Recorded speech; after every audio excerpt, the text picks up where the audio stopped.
आज की हमारी कहानी है ससुराल का एक कमरा।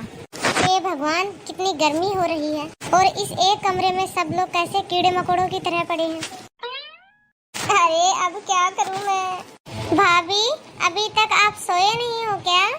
हे भगवान, ये अभी तक सोई नहीं है, कहीं इसने मेरी बातें तो नहीं सुन ली। अरे नहीं नहीं, बस अभी सोने ही जा रही थी। देवरानी जी, यदि आप सोई नहीं हो तो क्या आज मैं आपके पास सो जाऊं प्लीज? मेरा बहुत मन है आपके पास सोने का। हाँ हाँ, क्यों नहीं। वैसे भी आनंद तो काम के सिलसिले में बाहर गए हैं। सो जाओ दीदी, मुझे कोई भी प्रॉब्लम नहीं है। दामिनी की जेठानी दामिनी के बगल में सो जाती है और तेज तेज खर्राटे मारने लगती है। अपनी जेठानी के खर्राटों की वजह से दामिनी को नींद नहीं आती है और वह परेशान हो जाती है। हद हो गई, इतनी तेज भी कोई खर्राटे मारता है क्या? और पता नहीं जेठ जी इनके साथ कैसे सोते रहेंगे। और पापा, आपको तो मैं छोड़ूंगी नहीं, कभी बात भी नहीं करूंगी आपसे। बेचारी दामिनी शादी करके फंस जाती है और ऐसे ही कुछ दिन बीत जाते हैं।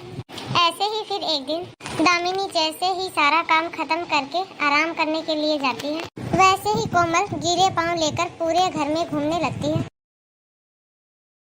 अरे अरे कोमल, तुम ये सब क्या कर रही हो? मैंने अभी अभी पूरे घर में झाड़ू पोछा किया है और सारा सामान सही सही रखा है, और तुम हो कि पूरे घर में गंदे पांव लेकर घूम रही हो और मेरे सामने ही सारा सामान इधर उधर कर रही हो, क्यों? भाभी, मुझे कॉलेज के लिए लेट हो रहा है और मुझे मेरी ड्रेस भी नहीं मिल रही। मैंने कल ही यहाँ रखी थी, कहाँ गई? कोमल अपनी एक ड्रेस खोजने के लिए सारा सामान इधर उधर बखेर देती है और वो तो फिर आराम से अपने कॉलेज भी चली जाती है। लेकिन सारा घर बिखरा हुआ देखकर दामिनी का गुस्सा 7वें आसमान पर पहुंच जाता है। चुड़ैल कहीं की, हमेशा मेरा घर बिगाड़ कर चली जाती है। एक तो मैं इस चिड़िया खाने में आकर वैसे ही परेशान हूँ। आने दो इस बार आनंद जी को, उनसे कहूंगी कि इस कमरे को खाली करो और कहीं चलो। एक कमरे में मैं अपने ससुराल वालों के साथ नहीं रह सकती। दामिनी एक कमरे में अपने ससुराल वालों के साथ रह रहकर परेशान हो चुकी थी और इस बार दामिनी ने ठान लिया था कि दूसरी जगह दूसरा घर लेकर आनंद के साथ रहेगी। अब जैसे ही रात को आनंद घर आता है, दामिनी अकेले में आनंद से बात करना चाहती है। अरे बेटा, आ गया तू? कितने दिन की छुट्टी आया है? अरे तेरे ऑफिस वाले तुझे खाने के लिए नहीं देते क्या? देख ना, कितना पतला हो गया है तू। अरे माँ, मैं बिल्कुल ठीक हूँ। देखो, मैं आप सबके लिए गिफ्ट लेकर आया हूँ। इन सब की क्या जरूरत थी? वैसे आनंद जी, मुझे आपसे कुछ बात करनी थी। हाँ हाँ, तो कहो ना, मैं यहीं पर तो बैठा हूँ।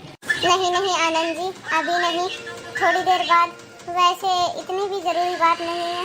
वैसे इतने दिनों बाद आए हो आप, अपनी माँ और बहन से अच्छे से मिल तो लो। अरे बहू, हम तो मिल लिए, अब तू नहीं मिलेगी क्या अपने पति से? मैं यहीं बैठी हूँ, तू जा और जाकर आनंद से बात कर ले जो तुझे बात करनी है। कोई बात नहीं माँ जी, इतने दिनों बाद आनंद जी घर पर आए हैं, आप बात करिए, तब तक मैं चाय बना ले आती हूँ। घुसट बूढ़ी, हम दोनों को 5 मिनट के लिए अकेला छोड़ेगी तभी तो बात करूंगी ना। गोंद की तरह चिपक गई है अपने बेटे से। ये नहीं कि 5 मिनट के लिए अपनी बहू के साथ अकेला छोड़ दूं अपने बेटे को। दामिनी आनंद से बात करने की काफी कोशिश करती है, लेकिन एक ही कमरा होने के कारण उसे समय ही नहीं मिल पाता कि वह आनंद से बात करे।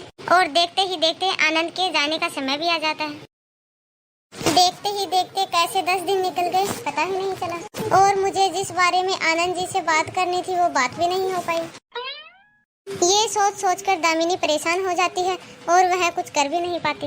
और वह देखते ही देखते ससुराल में एक कमरे में रहने की आदत डाल लेती है। ऐसे ही कुछ समय बीत जाता है। कुछ समय बाद तेरे बाद जिनकी शादी हुई थी उनके भी पोता पोती हो गए। पता नहीं मैं कब पोता पोती का मुंह देखूंगी। बहू, अब जल्दी से खुशखबरी भी सुना दे। माँ जी, आप लोग मुझे मेरे पति के साथ कुछ समय अकेला छोड़ेंगी तभी तो खुशखबरी सुनाऊंगी ना। पर आप लोग तो इस कमरे से कहीं जाना ही नहीं चाहते। भला एक कमरे में ससुराल कैसे हो सकता है? क्या हो गया बहू? मैंने कुछ गलत कह दिया जो तू इतना नाराज हो रही है? ना माँ जी, आपसे कोई गलती हो सकती है क्या? माँ जी, मैं आनंद जी से एक छोटी सी बात नहीं कर पाई और वो ऑफिस वापस चले गए और आप मुझसे पूछ रही हो कि मैं नाराज क्यों हूँ?